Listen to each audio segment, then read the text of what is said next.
You're about to hear the story of 3 red roses. It's a love story of sorts that a faithful admirer and his faithfully admired shared.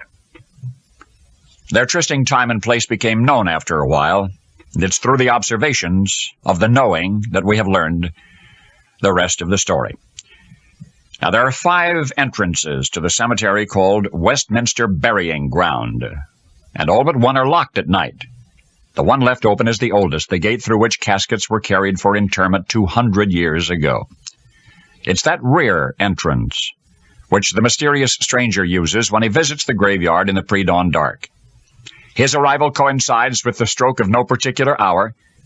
He may appear any time between midnight and 6, and yet the shadowy figure is always the same, that of a man of undetermined age, wearing a long gray coat and a black hat and a white scarf around his neck. The eerie ritual begins as he appears at the wrought iron back gate, makes his way slowly but purposefully through the cemetery, and he will not stop until he has reached a grave near the front.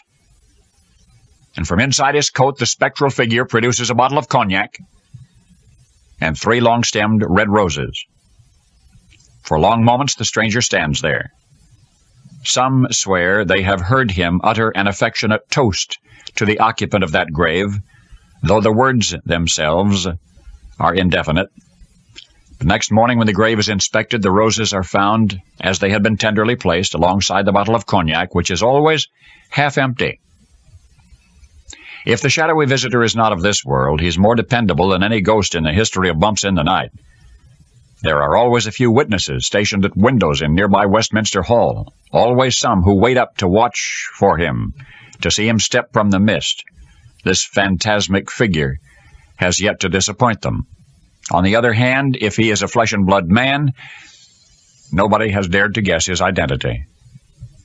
I think nobody really wants to know.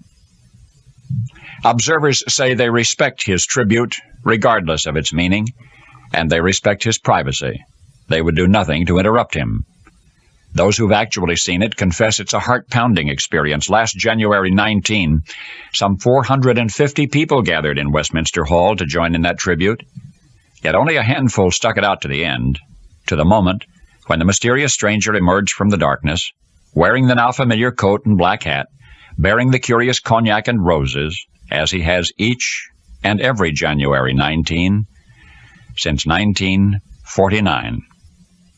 And so, as I say, it is a love story of sorts, an annual honoring of a man known the world over by a man who may never be known, an appropriate mystery, many have said, in an appropriate setting.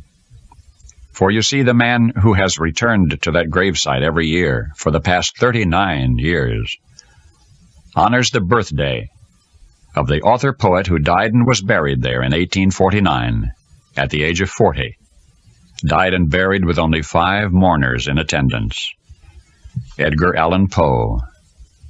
And now you know the rest of the story.